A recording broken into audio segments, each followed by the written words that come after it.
एक सवाल जो सबके मन में है। आपने भी नोट किया होगा, चाहे सब्जी की थैली हो, पेट्रोल का मीटर या घर का किराया, हर चीज धीरे धीरे नहीं बल्कि तेजी से महंगी होती जा रही है। और ये सिर्फ भारत की कहानी नहीं है, ये ग्लोबल समस्या बन चुकी है। अब सवाल ये उठता है कि जब कोविड का असर कम हो गया है, जब चीजें खुल रही हैं, तो फिर महंगाई काबू में क्यों नहीं आ रही?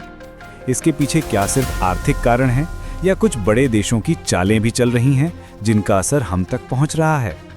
साल 2020 में जब पूरी दुनिया थम गई थी, फैक्ट्रियां बंद थीं, लोग घरों में बंद, तो उत्पादन भी रुक गया था। उस समय लोगों ने पैसा खर्च करना बंद कर दिया था। मगर जैसे ही लॉकडाउन खुले, लोगों की जरूरतें नहीं बल्कि इच्छाएं भी बाहर निकल पड़ी।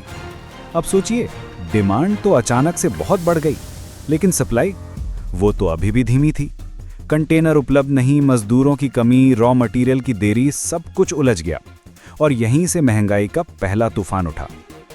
फिर आया 2022, जब रूस यूक्रेन युद्ध शुरू हुआ। शायद सोचा भी नहीं था किसी ने कि ये युद्ध इतना लंबा चलेगा और इसका असर खाने की चीजों से लेकर गैस और पेट्रोल तक हर चीज पर पड़ेगा। रूस यूरोप को सबसे ज्यादा गैस सप्लाई करता था, लेकिन युद्ध शुरू होते ही अमेरिका और यूरोपीय देशों ने रूस पर सैंक्शन लगाना शुरू कर दिया कि तेल नहीं लेंगे, गैस नहीं खरीदेंगे। मगर सवाल यह है कि बदले में क्या विकल्प तैयार था? नतीजा, यूरोप में गैस केवल 3 गुना बढ़ गए और रूस से होने वाली खाद की सप्लाई बंद होने से अफ्रीका और एशिया में फूड क्राइसिस शुरू हो गया। अब बात करें उस देश की जिसकी एक छींक पूरी दुनिया को बुखार दे देती है, अमेरिका। जब कोविड आया, अमेरिका ने राहत पैकेज के नाम पर ट्रिलियंस ऑफ डॉलर छाप दिए।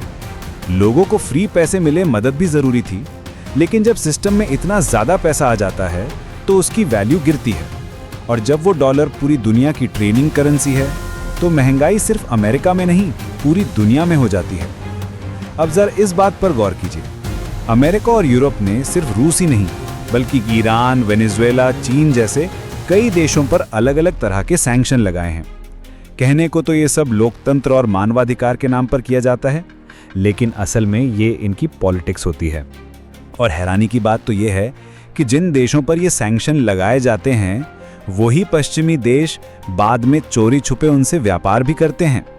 जैसे रूस पर तेल और गैस को लेकर कड़े प्रतिबंध लगाए गए, लेकिन यूरोप के ही कई देश बैकडोर डील्स के जरिए वही तेल खरीदते हैं। यही है इनकी डबल स्टैंडर्ड वाली राजनीति। वहीं अगर भारत, चीन या किसी अन्य विकासशील देश ने रूस से तेल खरीदने की कोशिश की, तो उन्हें धमकियां दी जाती हैं कि सैंक्शन का उल्लंघन हुआ तो परिणाम भुगतने होंगे। मतलब साफ है, एक नियम दो इस्तेमाल। और इसी राजनीति की कीमत चुकानी पड़ती है छोटे और गरीब देशों को, जिनकी सप्लाई चेन इन प्रतिबंधों से पूरी तरह चरमरा जाती है। कभी दवा की कमी, कभी तेल, तो कभी अनाज की महंगाई। और यही सब जुड़कर दुनिया भर में महंगाई को और बढ़ा देता है। अब चलते हैं चीन की ओर। दुनिया का कारखाना कहा जाता है इसे। इलेक्ट्रॉनिक्स से लेकर खिलौने तक, दवाइयों तक, दुनिया का एक बड़ा हिस्सा चीन से आता है। लेकिन पिछले कुछ सालों में चीन की जीरो कोविड पॉलिसी, लॉकडाउन और फिर अमेरिका चीन ट्रेड वॉर ने इसकी सप्लाई चेन को धीमा कर दिया। कंटेनर बंदरगाह पर फंसे रहे, शिपिंग कॉस्ट आसमान छू गई और असर क्या? आपके मोबाइल, एसी और रोजमर्रा की चीजों की कीमतें बढ़ने लगी। अब आप सोच रहे होंगे कि खेतीबाड़ी का इससे क्या लेना देना? तो सुनिए, क्लाइमेट चेंज अब सिर्फ एक एनवायरमेंटल टॉपिक नहीं बल्कि एक आर्थिक बवंडर बन चुका है। कभी सूखा, कभी बाढ़, तो कभी ओलावृष्टि।